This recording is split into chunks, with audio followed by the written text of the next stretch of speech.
Hello, Brian Bud Jorgensen. Today with budsmt.com. Today we're going to go over an energy mesh press brake. It's the PBR 415. It's a 5 foot 44 ton. Today we're going to focus on the Cybelec 8 controller. This right here is the simple, what they call easy bend screen. So what we do, I like to work my way down. We can select different type of material. Today we're working with steel. I'm going to change my thickness, which I recommend keeping a pair of calipers out at your machine because we want to know the correct thickness, because if we're just going off the material recommended thickness, it's going to be off by the mill scale or whatever you may get. This way our brake and our parts are going to come out good the first time and not have any scrap metal, right? And we're going to go ahead and change this, which is our back gauge retract, which is important because what we don't want to do, especially thicker materials, it'll actually rock up and put pressure to our back gauge. Another big concern is if we have a down flange, we can actually put pressure to back gauge and damage it. Go ahead and change our opening. That just gives us more room to pull our part out the front if we need to. We go ahead and put in our part length. That'll help us calculate our tonnages. And then I'm going to go ahead and select our punch and die. Our die here, you can also see how you can program a new piece of tooling into here by putting these measurements in. We'll select that one. And then you can just click 90. It also can switch to inches and also bottoming. We also got our correction screen here too. You can see 1 degree. We just need to put in 0.005 if we have we're one degree off, and you can minus that or add. And also back gauge is the same thing. We can also calibrate our back gauge if we need to, or add or subtract to in this screen. And let's go to our manual screen. For our manual movement, I'm going to turn the brake on so you can see the ram move. And it'll work in safe mode. You can see it's pretty slow, but it does go up fast. And that's all by design for safety. But what is you can see the number here. I can also, if you wanted to copy a part or something, I can put it in my thing, find out where my I want to put my RAM position. I can also find out where I want to put my X position.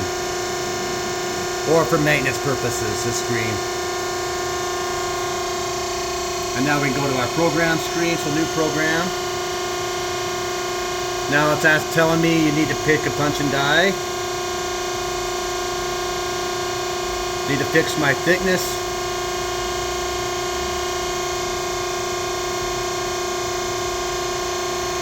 Add my retract. Opening.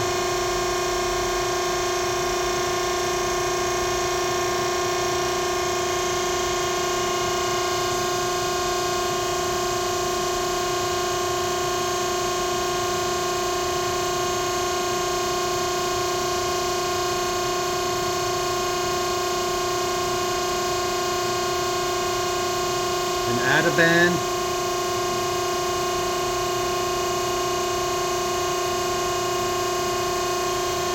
Add another bend. And while we're on this, see how I got 3 steps I put in here now? I'm going to scroll back to the first one. And I'm going to run this. And why I like to mention this is our competition or other brakes, they use a depth stop system. So what that means is you have a motor up here that has a tie rod that ties the 2 cylinders together that are moving a nut and screw system essentially that hits a dead stop. That has to be moved for each degree of bend change I have. This one does not. It just simultaneously comes up, it goes right back down, there's no wait time. If you come over here, I'm going to run it. We use a glass scale, which are most high precision machines use glass scales.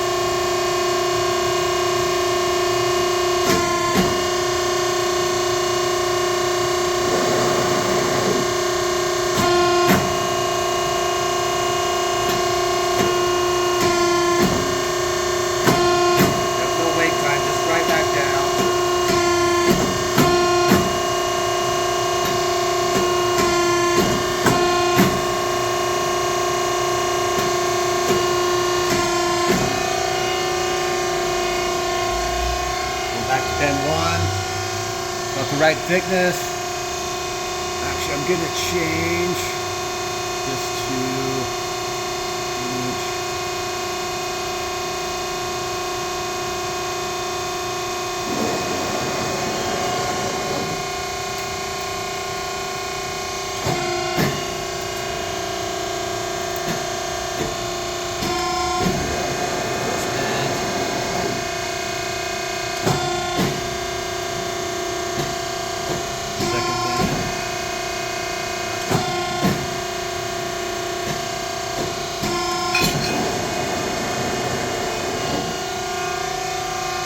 Then I'll have Gus go to the back and I'll let the back gauge move so you can watch that motion too.